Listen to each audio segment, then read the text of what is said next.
The interesting thing is that Jesus could have just instantly made there be enough for everyone. And maybe that would have even been more impressive. But he didn't. He said, bring me what you have, and I will make it enough.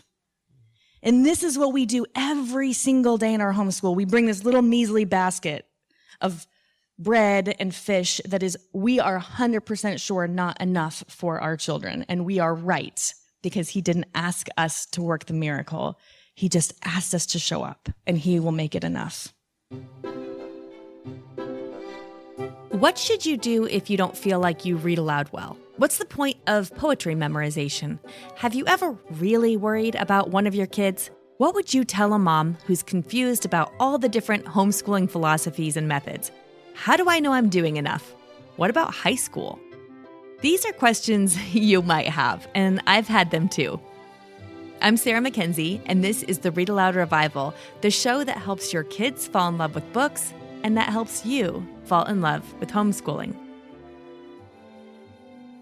This past year, I had the privilege of speaking alongside Andrew Pudewa from the Institute for Excellence in Writing at all 5 great homeschool conventions throughout the U.S. We decided to pitch each other some of the best questions we've ever gotten about homeschooling, homeschooling high school, about books and reading aloud. It's all in here. Andrew is one of my favorite speakers, so getting to chat alongside him on stage for an hour was such a joy for me. Now, we know that many of you weren't able to make it to a great homeschool convention this year, so we thought we'd share our session here on the show so that you could hear it for yourself. And it seems like good timing right now. It's the start of a new school year for most of us, so a good time for a little boost of encouragement, right? You're not alone. There are a lot of us starting a new school year right alongside you. And here's a little secret in the homeschooling world. We're all pretty much jumping in scared. Jumping in maybe a little more unprepared than we wish we were, because that's how homeschooling usually works. Now, before I hit play on the recording for you, I want you to know today is the last day of our pre-order launch on Kickstarter for the first book we're releasing at Waxwing Books. It's a picture book I wrote, illustrated by Breezy Brookshire, and you guarantee your copy in the first print run by pre-ordering on Kickstarter. So if you're listening to this after September 1st, 2022, yes, you did miss the Kickstarter, but you can still order the book. If you're listening to it when it airs, head over right away to waxwingbooks.com, because September 1st, 2022 is the last day of the Kickstarter. And we've got some exclusives you won't be able to get after that Kickstarter closes, including a really beautiful new book bag and some other goodies. So it's all very exciting. Head to waxwingbooks.com and don't delay. That Kickstarter ends September 1st. Okay, here we go. Here is my session with Andrew Pudewa from the 2022 Great Homeschool Conventions called The 10 Best Questions We Ever Got. Welcome. We are so glad that you're here. I'm Sarah Mackenzie, and I'm here with someone who needs no introduction, but I'll introduce him anyway. Andrew Pudewa runs the Institute for Excellence in Writing. The first time I talked to Andrew wasn't the first time I got to know him, because I listened to a recording of a talk he gave called Nurturing Competent Communicators, which I highly recommend. And in this talk, he discusses the importance of reading aloud and reciting poetry as 2 of the most important things you can do to help your kids become good communicators. So I take this advice, and I'm reading a ton with my kids, and I'm seeing all the things he promised would happen, like the great reading comprehension and the improved vocabulary and the better writing skills. But I'm also seeing this other thing happen, which is all of these connections and relationships really grow and nurture in our home. So I think, well, I'm going to create a podcast and just create a couple of episodes about reading aloud. And I tend to be like a ready, fire, aim kind of person, right? So I shoot an email over to IEW and say, would Andrew Pudewa like to talk to me on my podcast? And they wrote back, yes, he would love to. And I thought, oh no. Because this is Andrew Pudewa. And I don't have a podcast. If you build it, they will come. No, if they come, you got to build quick. Yeah. Real quick. And ever since, we've developed a friendship, and you have 7 children and how many grandchildren? 15. 15. You're envious. My day's coming. My oldest is 20. She's here, but she didn't want me to point her out. I know. Sorry, I said I wasn't going to, but she's the one who looks exactly like me, but like 6 inches taller. It's funny, you were sitting at dinner last night, and I was watching her talk. She's like a clone. Her facial expressions, everything is so similar. And I thought, you guys probably get confused as being sisters most of the time. We do sometimes. You want to talk about it? It's a good problem to have. Yes, it's a fun problem to have. So I have 6 kids that are 20 down to 8-year-old twins. And we're just going to talk about questions. So I didn't really know who she was because nobody did. But I'm one of those people who's like desperate for attention. So any random person could call me and say, would you like to be on our podcast? I'm thinking, absolutely. I had no clue what would happen as a result of that.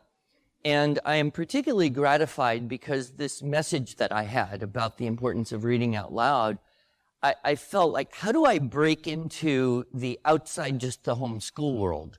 And, I work a little bit with schools, some public, private, but how do you reach the general parent population? That's the question I had not solved. And I am particularly delighted, and I don't know if I can legitimately use the word proud of, but I will, that Sarah has managed to do that, to extend goodness way beyond the market that was started with.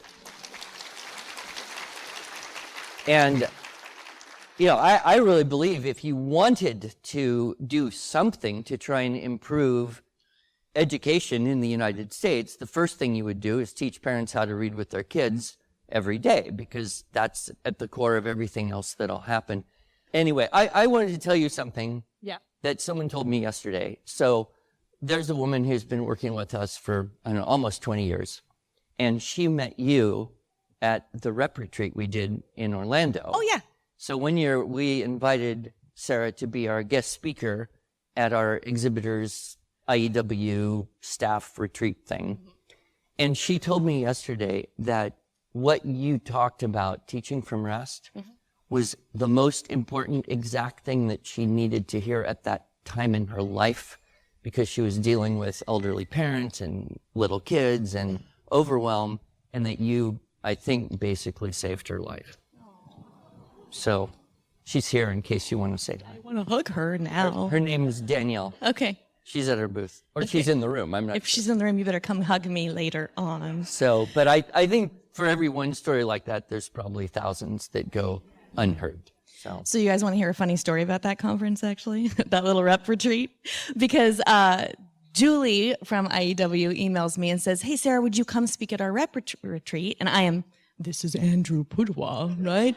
So I'm like, yes, I do. But I had just finished doing great homeschool conventions, and I have 5,000 children at home, and my husband will probably start an uprising if I say yes to something else. I don't think I can leave my kids again. And so she said, well, how many do you want to bring with you? I'm like, 3. Because the young 3, they're not even invited to go to Target, right? So they're for sure not coming to a conference with me.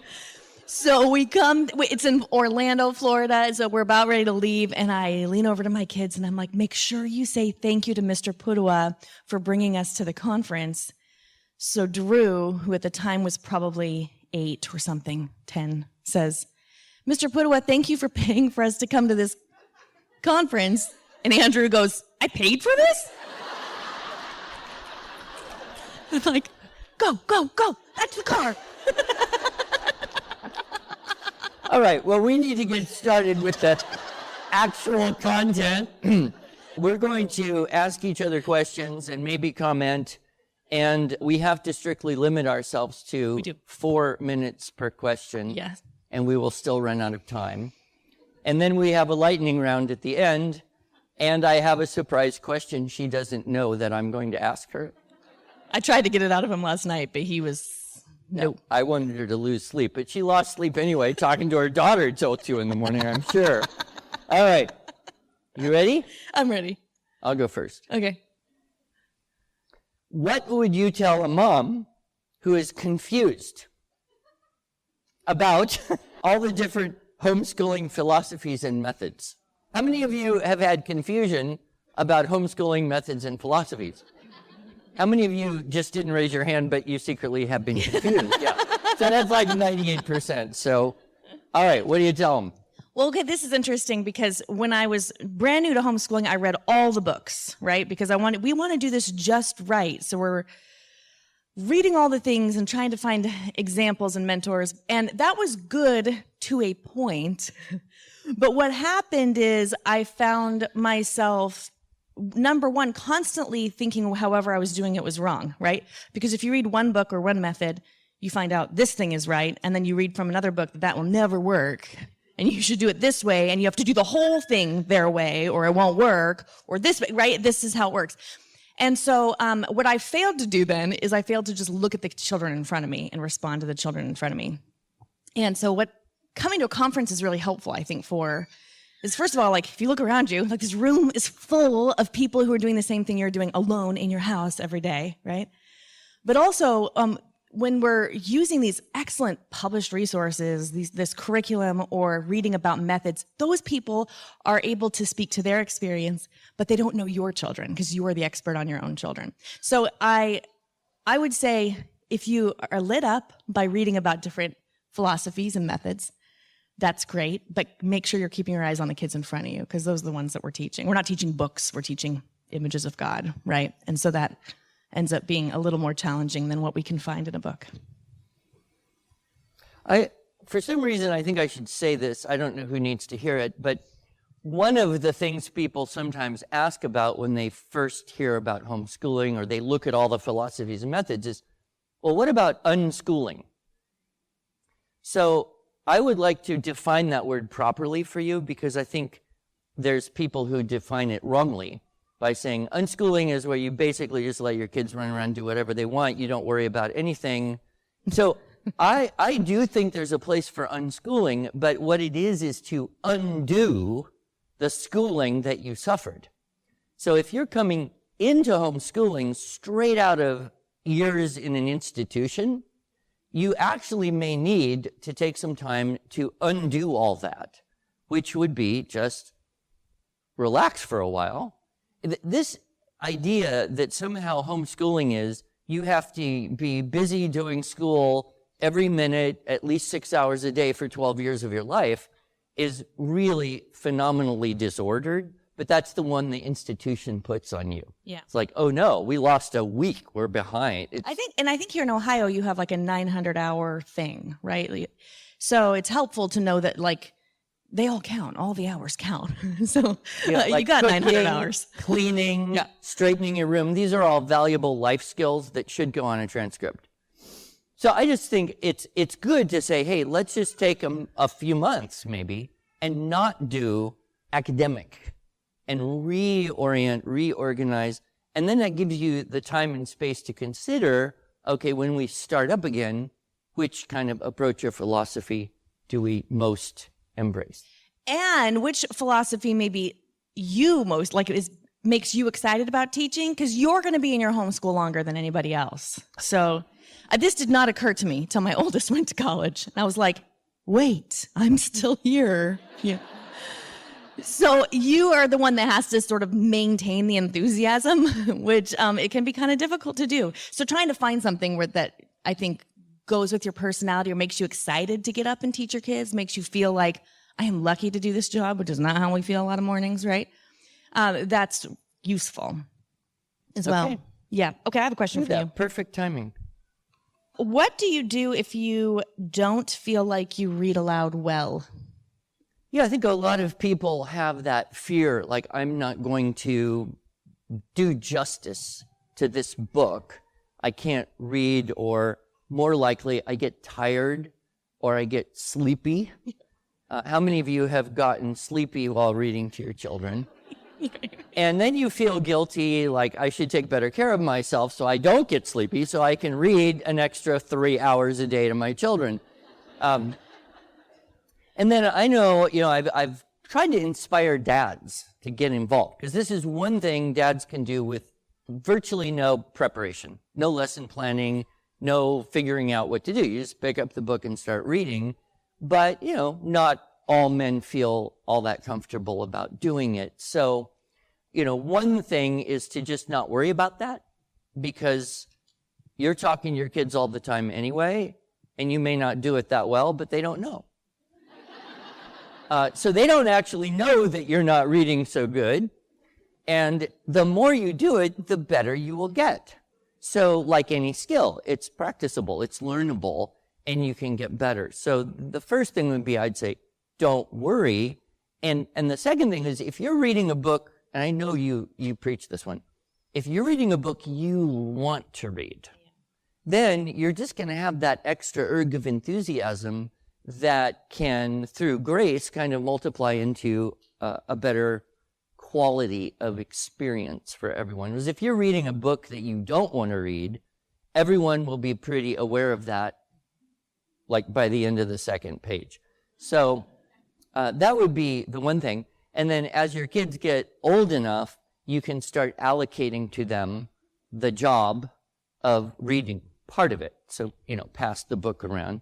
And then my strategy when I get sleepy is just stand up and walk around the room, and then I don't get sleepy. How about you? What do you do? What do you tell people if they say, I don't do this well? Well, I think a couple of things. One is that sometimes we feel like we have to do all the voices and things, right? It's kind of funny, though. My husband was reading The Enormous Egg. Are any of you familiar with that?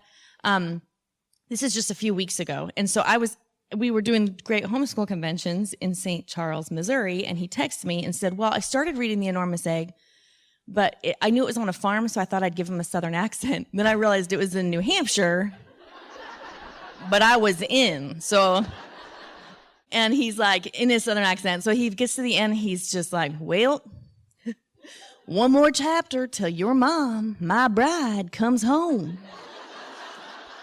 And the twins say, your bride, our mother. And the other one goes, unless things go bad and we get a stepmother. And the other one says, or even worse, and we get a stepfather. And that's where he cut them off, right? Oh, if you had recorded that, it would be priceless. All right. Time's up on that one. Okay. All right. Wait. I want to know what the best book recommendation you've gotten from me is. I'm always texting him book recommendations. Well, I would say, I don't know, there's just so many, but I did read The Wednesday Wars to a grandson who was unfortunately in the hospital for a couple weeks. And it was such a phenomenally great bonding experience. And the book was particularly interesting to me because it's set in the late 60s in a middle school. Yeah. So just about my time period, a little bit before. So it was a way to share things I could really relate to with my grandson, who could not even imagine anything like that. Mm-hmm. And so we talked about it quite a bit. And I think he was just old enough. Yeah. Usually I recommend that one for 10 or 11 and up or something. He's precocious. Yeah. So, I don't know. That would be the one. But I think someone else recommended it to me. Actually, what happened is someone recommended it to me. I started reading it. I texted her. I go, you've got to know this book. She texts back, yeah, I interviewed him on my podcast. Okay. All right. It's my turn now. Okay. Okay. This is a softball question. Okay. What are the best read-aloud experiences you have had with your kids? Oh, I just asked my older kids this to find out what they said. My 16-year-old son instantly said The Green Ember by S.D. Smith. Yes, we have some Green Ember fans here, I can tell. We recently read The Hobbit, and I usually don't like to admit this in polite homeschooling society, but I was not a Tolkien fan until a month ago. I just couldn't. I mean, I'd try, and I felt like it was always like fight, fight, fight, journey, journey, journey, fight, fight, fight, journey, journey, journey. Really? And then we read The Hobbit. Actually, we listened to the audiobook narrated by Andy Serkis, and that's Serkis. He's the guy who plays Gollum in the movie. Phenomenal. So good. And we loved it so much. We listened to the whole thing, and then we started it over, and we're listening to it again. And my kids have multiple, the poems and songs like chip the glasses and blunt, crack the plates, blunt the knives and bend the forks. That's what Bilbo Baggins hates. Yeah, that one. A couple of them, like the Attercup spider poem and Down, Down to Goblin Town We Go, my lad. That one. Anyway, we've got them all memorized now. We're kind of becoming like super fans. Didn't they like sing the Break the Dishes song while they were doing the dishes? Yeah, they were. Yeah. Those are the two that come to mind for me. What about you? Do you have a favorite read aloud experience? Well, I would relate just one story. So I have 7 children, and there's kind of a spread between the oldest 2 and the rest. And the oldest 2, well, the second one, who's actually here, this is so fun. We both have a daughter here. I know. And they got to talk last night. But anyway, I had been reading, and then she went off to college for a couple of years or something, I don't know. And then she moved back home for a while, and so she joined back in kind of the reading culture. And then one day she said the sweetest thing to me. She said, Daddy, it's so interesting. When I read, it's kind of like black and white, but when you read to us, it's like color. And I didn't take a huge amount of personal pride in that, aside from the fact that my reading skills are stellar. But what it made me realize is that there's something really particular that happens that brings literature to life when you hear it, when you read it, when the language lives in your ear. And this particular daughter was an early reader. In fact, I think she spent the entire year of being 6 years old just going through Lion, the Witch, and the Wardrobe books again and again and again and again. And I remember my wife didn't have any of those, so if your kids are not early readers. My wife said, do you think we should make her read something else? And I said, I don't know. She's only like 7, 8 years old, so why bother? She's obviously happy. It has good taste. She just doesn't want to leave Narnia. Yeah. But I think you will find that, the more you get into the hearing of the beauty of the good and great literature, the better it penetrates into your soul. Yeah. All right. Your turn. Okay, let's talk about, I wanted to ask you this one. Why poetry memorization? So that was one of the things that you talk about in Nurturing Competent Communicators, is the 2 best things to do to help your kids become good writers and speakers is to read aloud a lot, memorize poetry. Tell me about that. Yeah, so those are really the 2 things that were at the core of primary education for almost all of recorded history until maybe 100 years ago. So if you look back, I'm sure most of you have read books like Little House on the Prairie, Laddie, Anne of Green Gables, Little Breeches.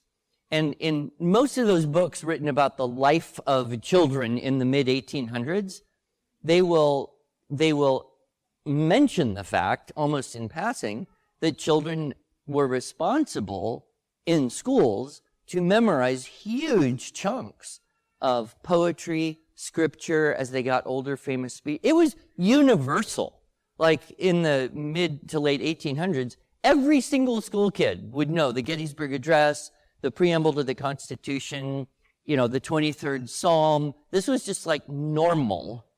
And so I started to realize how incredibly powerful that is for expanding the vocabulary, for creating a familiarity, even a love for language itself and poetry. And one of the thoughts I've had more recently is we kind of have 2 areas of vocabulary in our mind, in our brain, right? Our passive vocabulary, i.e., we hear that word or we read it and we kind of know what it means. And that's good enough to just keep going. But then there's active vocabulary, which is I can easily pull that word, use it correctly in context, without struggling to think of it or find it or anything. It's just part of the natural way. Well, how do we move words from passive vocabulary into active vocabulary? By using them. But there are a lot of words you just don't have opportunity to use on a daily basis, right? Because they just don't come up, especially in our modern culture. So memorizing poetry or prose that includes a broader range of vocabulary moves that word from, yeah, I kind of know what it means if I see it, to I can say this word because I've been reciting poems that include that.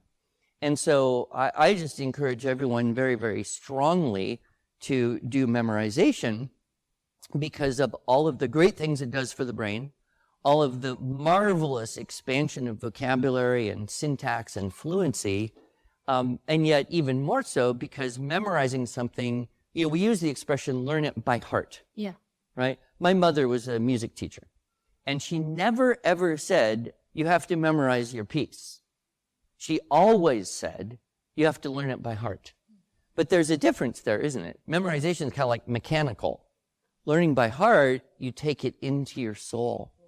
So that which you memorize will actually come into and maybe even affect, maybe even create, hopefully, positive changes in your soul. And the whole modern world discounts the value of memory. And it's ironic because it's advertisers who use repetition to drive really stupid stuff into your brain, right? But if you don't give children good and beautiful things to memorize, they will memorize whatever garbage is in their environment. I can still say, 2 beef patties, sausage, cheese, pickles, onions on a sesame seed bun. How did I learn that? Television commercials when I was 9, 10 years old. Did they say it that fast? Faster. Oh. I used to be able to say it faster. Don't you love it when your kids say, like, use a word that's just, I was just telling Audrey that her twin brothers the other day, one of them had grabbed the other one's book and run out of the room, and so they're fighting, so they're about to get in trouble, except that the twin runs down and goes, you thieving magpie. And I was like, well done, right? And that's one of those cases where you know thieving and you know magpie, but putting them together has like a super special effect. So, well, my older daughter was listening to Emma on audio while she was drawing, and the little kids were like around, but she didn't think they were paying attention until she turns it off, and they're sitting there drawing with her, and all of a sudden Beckett looks up at his sister and says, Clara, you are ill-bred. My husband's like, are we sure they should be listening to Jane Austen? Yeah, you have to be a little careful because, what is it, Wednesday Wars, they have this whole Shakespeare thing going. Yes. And it's the curses, yes, the Shakespearean curses from The Tempest that really captures this kid's imagination. Yeah. And then he goes out and tries them on all these clueless people. It's hilarious. So, I don't really object to Shakespearean curses. I mean, if you're going to curse, you might if you as well do it in a British accent, it sounds perfectly polite. All right. What's next? Oh. I think it's your turn. Is it my turn? Mm-hmm. Okay. Libraries don't seem to be safe places anymore. How do we best use libraries? I've been thinking about this one a lot lately because that's true. A lot of the books that are coming out of publishing right now, we get a lot of those at Read-Aloud Revival. Publishers will send us their whole list of everything that's coming out. And it's pretty remarkable how that has changed in the last 4 years or so, 5 years. And I think, though, I feel very strongly that the libraries belong to us. They are public libraries, so they belong to us. And so you can use them. There's a few different ways you can use them well. One is just to use the hold system, so you can put things on hold and go pick them up. I hear some places have drive-through libraries. Yeah, here in Ohio? Oh, we don't have drive-through libraries, but use an app. Yes. The other thing is that my library has something called Libby, and hopefully yours does, or something like it, Overdrive or something. And that's an audio, it'll have audiobooks and digital materials that you can put on hold. And the great thing about that is that you don't have late fees. Because if you're like me, and last week we got a thing in the mail that said I had $82 in late fees. I know, and my husband opened it, not me. And he's an accountant. I know. I told him it was a business expense. You probably could do anything and call it a business expense. But if you put things on hold at the library, you can avoid having your kids, just like free reign. I will say I take my kids to the library and I let them just roam, and they bring things to me and I will check them all out. And then the rule is that for my older kids, it's less strict. For my younger kids, if I'm not familiar with the author or the book, then I will just pile them up on my desk at home and I will look them up really quick. And there's a couple of resources that are helpful here. One is commonsensemedia.org, which is probably where you might go to see what's in a movie that you are about to let your kids watch. It's helpful because it will just point out the kinds of things. It will say like violence on a 1 to 5 scale, and then it will name the kinds of violence or whatever it is that's in the book, language or whatever. And then redeemedreader.com is one of my favorite places to look. That's a group of about 5 or 6 Christian women who are writing reviews on books that are coming out now. So with their emphasis being like, we're reading ahead for you the stuff that's coming out now so that and again, they're not going to tell you, yes, have your kids read this, or no, don't. But they'll say, these are some things that show up in this book that you might want to be aware of. We'll get right back to that conversation between Andrew and me in just a moment. I want to take a second to let you know about Waxwing Books, which is the brand new boutique children's book publishing house we've started at Read-Aloud Revival. We've actually got 4 picture books under contract with illustrators, and oh my lands, you're going to love them. They are coming along beautifully. Our first book is a picture book called A Little More Beautiful, The Story of a Garden, and it's about an old lady named Lou Alice who leaves each day more beautiful than she found it. Nobody notices the little things she does each day, except for a little girl. And when Lou Alice is moved from her home in town, everything she planted starts to die and be neglected. So the little girl takes up the work of Lou Alice, and she does make the world a little more beautiful. But she also knows it's not enough. She's got to do something of her own to make the world as beautiful as it should be. You can pre-order the book by September 1st on Kickstarter to guarantee your copy of A Little More Beautiful, The Story of a Garden in the first print run. Just go to waxwingbooks.com to see for yourself. And even if you're listening to this after September 1st, same place, go to waxwingbooks.com and you can find out how to get a copy. Okay, back to my session with Andrew. Have you ever been really worried about one of your kids? Well, I've had a lot of kids. Actually, I've been really worried about every one of them. But I guess really worried is when you just think, this is going to crack my wife's sanity. Which is very insightful. This kid is poison in the family right now. What do we do short of sending them off to a different city to live in a different family and go to school forever, which is tempting. But I talked about this yesterday a little bit in the Things I Did as a Dad talk. And I had one child who at 12 years old had reached the absolute peak of obnoxiousness. This child was so incredibly obnoxious that we were having the evil conversations in bed at night. What do we do? And so the thing that I did was I kind of just took her off her mom's plate and said, I will be in charge of this kid for a while.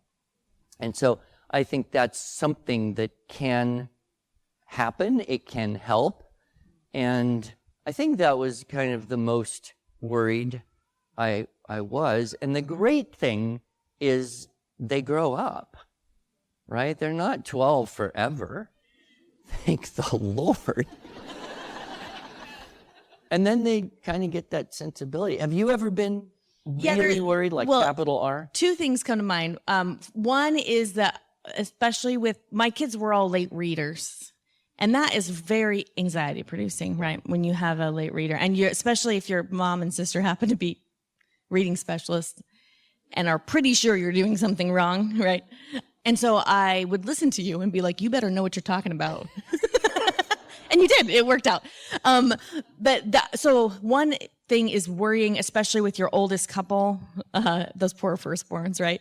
But the oldest few worrying that they're not going to have what they need. And I mean, I think we did this all the way up through, like, my husband was just saying about our 16-year-old the other day, like, I don't think he's going to survive when we send him out into the wild.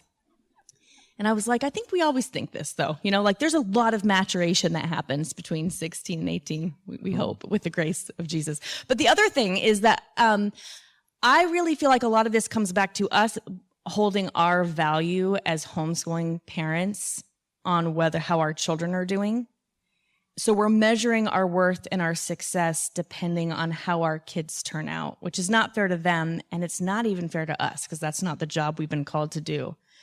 So at one point or another, we have to realize that homeschooling doesn't mean that you get to walk the path for your child. It just means you get to walk next to them for longer of it. And once we realize that, then we can realize we show up and we do our work faithfully every day, and they have to walk their own path to heaven. They have to walk their own relationship with God, and they have to make mistakes that we wish they wouldn't make, because we can see them from our perspective, but that's just how it works. Yeah, and I think that the scripture says, teach your children, you know, as you walk and live together. Yeah. It doesn't say have anxiety and worry about them 24 hours a day. Yeah. So, you know. All right, my turn? Yeah. I have a child who loves audiobooks, but doesn't want to read books himself. Will too many audiobooks make him lazy and he'll never want to read? Nope. I'm just kidding. I'll say a little more about Yeah, I think you can unpack it a little bit, but that is the answer. Yeah. Is no, don't worry, it never happens.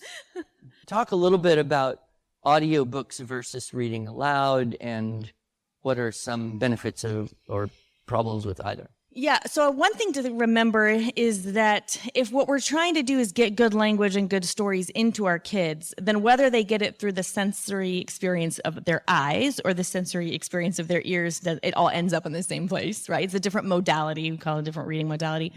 There is a significant benefit to having it come through the ear, like Andrew talks about, because I think one of the things that you pointed out to me early on was that when we read with our eyes, we skip stuff. We skip the little connector words and things. It's why you can read with your eyes faster than, if I was to hand you a page of something to read, you could read it to yourself silently quicker than I could read it out loud to you. But when we're reading out loud, we get those whole complete patterns of grammatically correct, sophisticated language intact into their ear, which has a benefit. The other thing is I feel like especially with kids who are maybe they were late readers or they struggled to read, we don't really like doing stuff until we're good at it, right? And there's this whole section of time between when we finally figured out how to decode words and when we're really good at it. There's this stretch of time where we really just need to read a bunch of words to get better at it so that it's easy, so that we'll enjoy reading. And during that time especially, listening to audiobooks is really helpful because their stories are better than the ones they can read with their eyes. So it kind of gives you something to aspire to. Because if they're just reading what they can read on their own and they're easy readers, that's just not very motivating. Yay, I can't wait to read more so I can read The Cat Sat on a Mat again, right? But our listening comprehension is always better than our reading comprehension. Well, up until I think about 10th grade, it's better.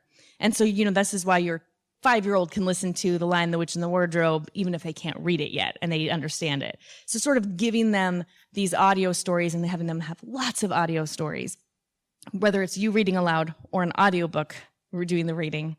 And if you're tired, if you have health issues, if you've got babies and toddlers and you didn't get much sleep last night, just use audiobooks for a little while. It will take a big load off of your shoulders, and you can always say later, tell me what you heard, tell me what you read, and now you're asking your child to narrate, right? And so this is all a really beautiful way of getting a lot of good language into your kids. Yeah, I'm going to ask you this one. Okay. Because this is one everybody has. Okay. How do I know if I'm doing enough? How many people have that thought on a regular basis. Yeah. Okay, so fix all the problems. Solve their psychological angst. Oh, you're probably not. Good old Sarah. Insofar as, well, let's finish that sentence, right? Like if we finished it, sometimes when we keep things vague, everything feels really impossible, right? How do I know that I'm doing enough? Well, like I don't even know where to start with that. How do I know that I'm doing enough so that my kids get into college? Is that a concern? Or is it so that my kids have everything they need when they leave my home, so that they hold on to their faith after they leave home? When we can get a little more specific, we can also kind of see the absurdity of the question itself, although we all ask it, and I ask it too, because we've never been called to do enough, right? So if we go back, let's just think of Jesus feeding the 5,000. And we've got like this throng of people on the hillside, right? And the disciples are like, send them away. They're hungry, which is how I feel every Tuesday morning, right? Send them all away. I don't have enough. But the interesting thing is that Jesus could have just instantly made there be enough for everyone. And maybe that would have even been more impressive. But he didn't. He said, bring me what you have, and I will make it enough. And this is what we do every single day in our homeschool. We bring this little measly basket of bread and fish that is, we are 100% sure, not enough for our children. And we are right, because he didn't ask us to work the miracle. He just asked us to show up, and he will make it enough. So when you're wondering, am I enough?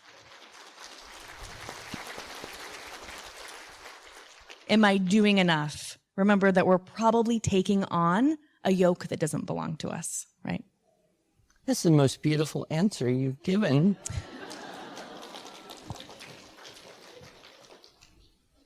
All right. I'm not going to comment. That was too good. Knowing what you know now, what things would you have done differently? Homeschooling. Yeah, that's great, because having adult children gives you so much valuable perspective. And I know you can't, I mean, if you're sitting out there with a 7-year-old, a 4-year-old, and a 2-year-old, and one on the way, you can't conceive of the end.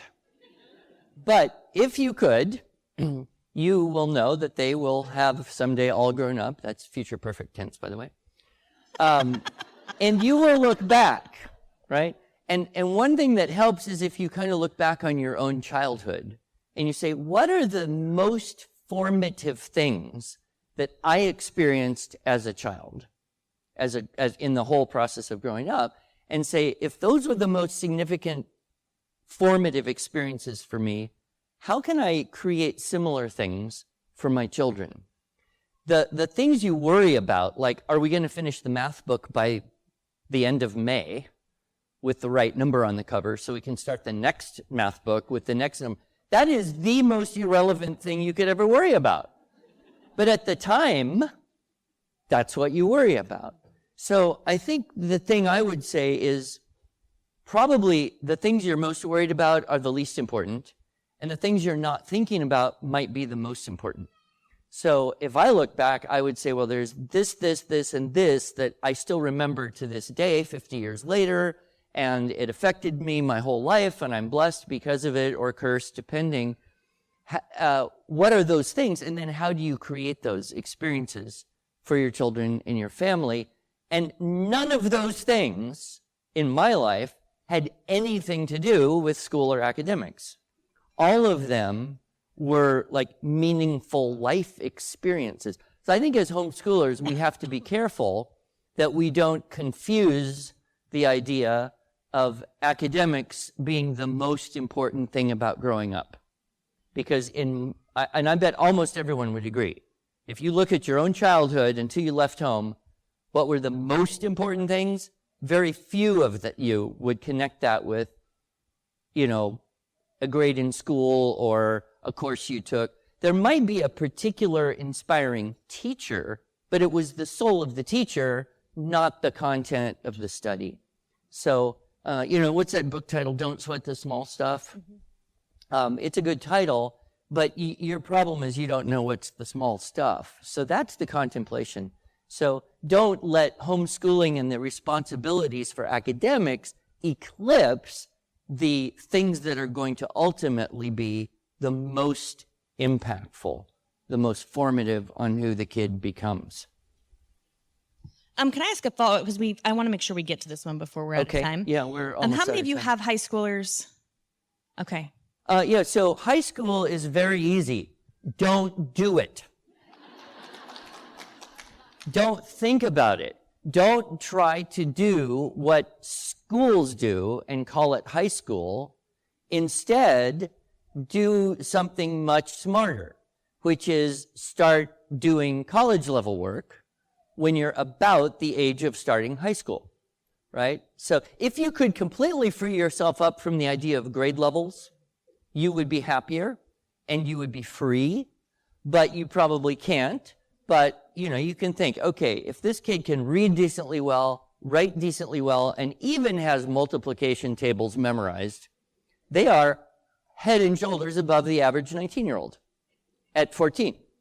And so looking at dual enrollment options, right, through online class or community class or local Christian college, this is a very, very good idea because you can save a whole lot of money in the long run. There's external accountability, and you get to help the teenager fight the evil demon of math or, English composition or whatever class they take, accounting. You get to be on their team rather than the one trying to force them to do stuff. So looking for that type of opportunity. And I mean, anyone in this room, unless you've got a child with real challenges, neurological issues, could probably start at 14 or 15 and take 1 or 2 classes every semester and bank up at least a year, if not a couple years, of college credits before. And even if they're not transferable, you don't use them, it's just as good. This dual enrollment. And the honest truth is this. Under, what do you call it? The first couple of years of college, underclass, right? So you're the first couple of years. Yeah, freshman and sophomore, which is aptly named. The rigor of almost all universities right now is lower than the rigor of a typical high school class of the same sort 50 to 70 years ago.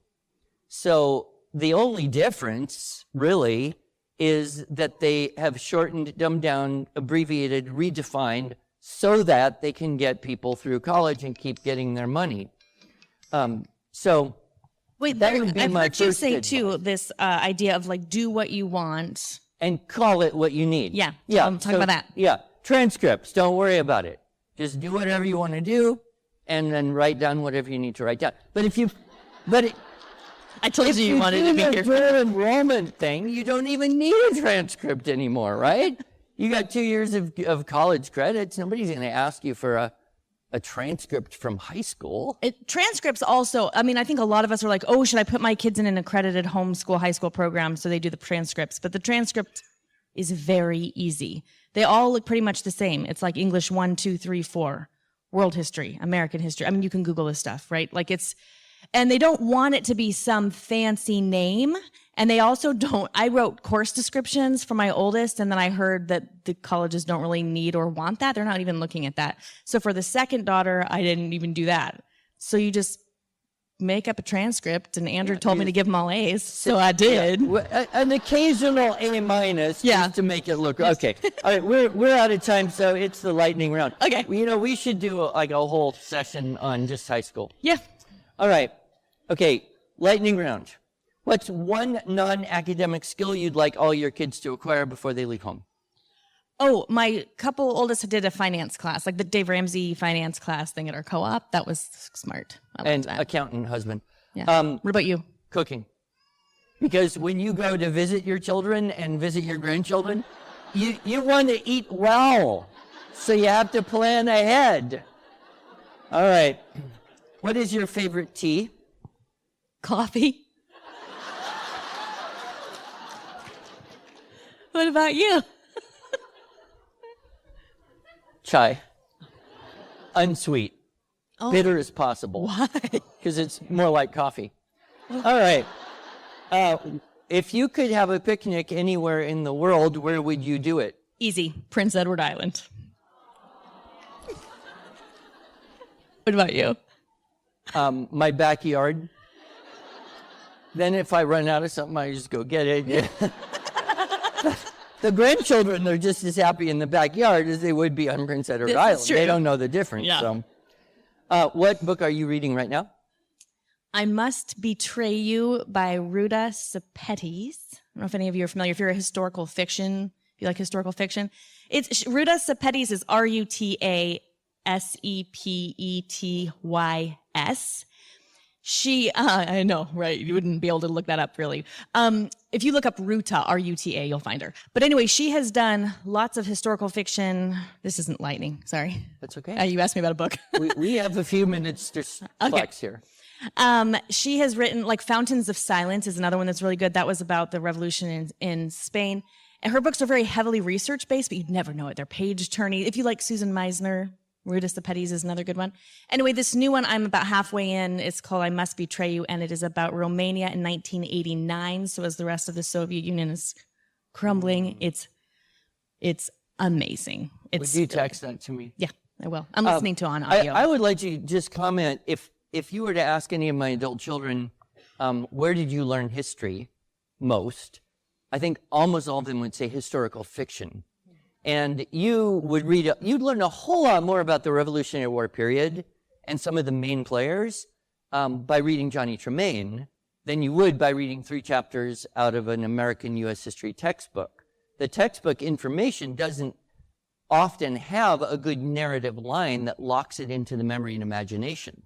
So even though historical fiction is fictional characters, it has a better ability to lock the facts into your memory. So you should do, well, you probably have, a whole podcast just on historical fiction. I finally had an idea she didn't already do. All right. What is the best family vacation that you ever took? I like theme parks more than my family does, so I'm going to say Yellowstone. I know. I tried to get him to come to a theme park with me one time. You gave me that same look. It was like a scowl. Yeah, my opinion about theme parks is it's kind of like the gateway to hell. So, but Yellowstone. I am fun at theme parks. You're fun even not at theme parks. Yellowstone National Park. We did that last summer in Jackson, Wyoming, and it was wonderful. Yeah. If you've never been to Yellowstone, it is good. All right. Wait, you didn't answer that one. My best vacation would be like to stay at home and not have to drive anywhere or ride on an airplane. But I think the best one was we spent Christmas in the snow at a cabin one year. And so we didn't have the whole awfulness of gazillion presents and too much cooking. It was just very calm and peaceful Christmas. So, all right. What is the number one reason to attend a homeschool convention? Number one. Look around you. I think it's seeing all these people who are doing the same thing you're doing every day alone in your house.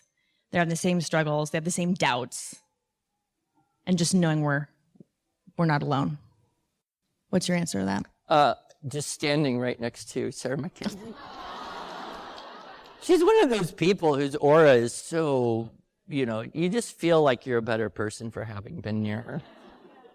All right, now I have the secret question.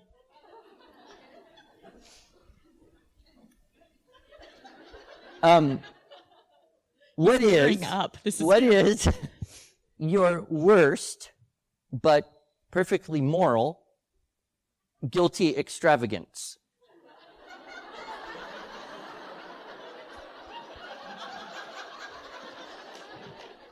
Cotter.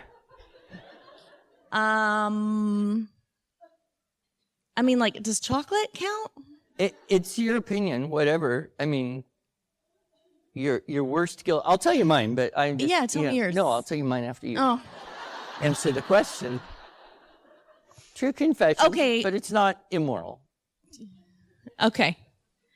My husband would be like, let me start. Let me just get started over here. I would say like, yeah, I don't know. I mean, I was just telling people that I have a lot of theme park stories because I really like going to theme parks, but I do tend to do that thing where everybody else is ready to go and I'm like, 5 more rides. And so like, I have that little selfish tendency that's like, I'm having a good time. Wow. Don't stop my good time. That doesn't even cost you anything. Except the love and admiration of my family. What about yours? So I really like asparagus. What? And oh my gosh. I'm just going to explain this. I really like asparagus. Nobody likes asparagus. I eat asparagus 3-4 days a week. Really? Costco, they have organic asparagus in these big bags. No, my husband buys it, and then we have to eat it. Okay, but now I'm going to tell you the trick. I really intensely dislike chewy ends of asparagus. So I am very liberal in breaking off my asparagus where I have no danger of putting a chewy, fibrous asparagus end in my mouth. You mean the bottom part? Yeah. Yeah. And so I break it off like halfway through and I just throw them away, knowing that I probably could have had another inch and saved myself a few money or gained a few calories. I don't know. And then I just, asparagus has calories.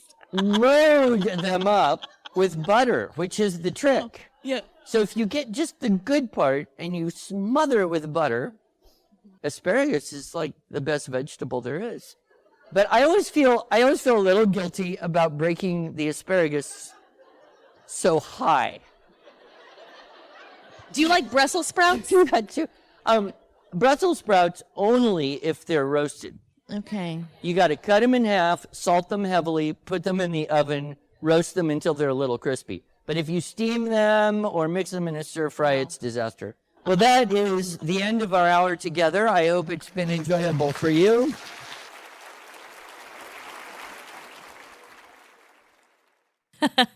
That was a lot of fun. It's possible Andrew and I will do another session together next year at the Great Homeschool Convention. So keep your eye on your inbox. Make sure you're on my email list, actually, if you'd like to know more about that. I will keep you posted on where I'm going to be and when in the coming year. So that's at readaloudrevival.com/subscribe. That's how you make sure to stay up to date. I hope we do another session together. I really enjoy his company and I am always reassured by his perspective. You can learn more about Andrew's work at the Institute for Excellence in Writing by going to IEW.com. His is actually my preferred program for teaching my kids to write. I really like their new structure and style for students courses because those are pretty independent courses where Andrew is teaching your kids directly on video. So you as the parent teacher, you offer feedback and some coaching or editing ideas based on the teacher materials, but you're not having to direct teach every lesson, which is really doable for busy homeschooling parents, moms who have their hands full with younger siblings and babies, which was me for many, many years in our early homeschool. Anyway, check it out. We still really like IEW for writing, and I think you'll enjoy it as well. We'll put a link in the show notes so you can check out their programs. They have several different options there. Okay, for now, let's go hear from the kids. I'm Cole, and I live in Atlanta, and my favorite book is Bear Stays Up by Karma Wilson. I'm Ella Blue, and I live in Atlanta, Georgia, and my favorite book is Adventures with Waffles by Maria Parr, and I'm 11. Hi, my name is Riley. I live in Frankfort, Kentucky, and I'm 4 years old, and I like the book Heidi, and what I like about Heidi is when she ends up with her grandpa. Hi, my name is Esther, and I'm 4 and I'm almost 5. And my favorite book series is Molly, and I like that she chose to go underwater when she didn't like it, and she was super brave. My name is Karis, and in Missouri. What book do you want to talk about? Adventures with Otto. How do you like that book? Because my favorite character is Otto, and he's really funny. Hi, my name is Eliana, and I live in Jefferson City, Missouri. And my favorite book is Stuffy Mouse because I can read it by myself. Thank you, kids. Always love hearing your messages.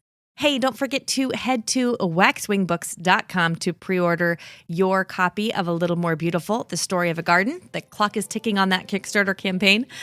As always, thank you for listening. You can find the show notes for this episode at readaloudrevival.com/212. The episode was produced by the team at Yellow House Media. I'll be back in 2 weeks with a new one, but in the meantime, go make meaningful and lasting connections with your kids through books.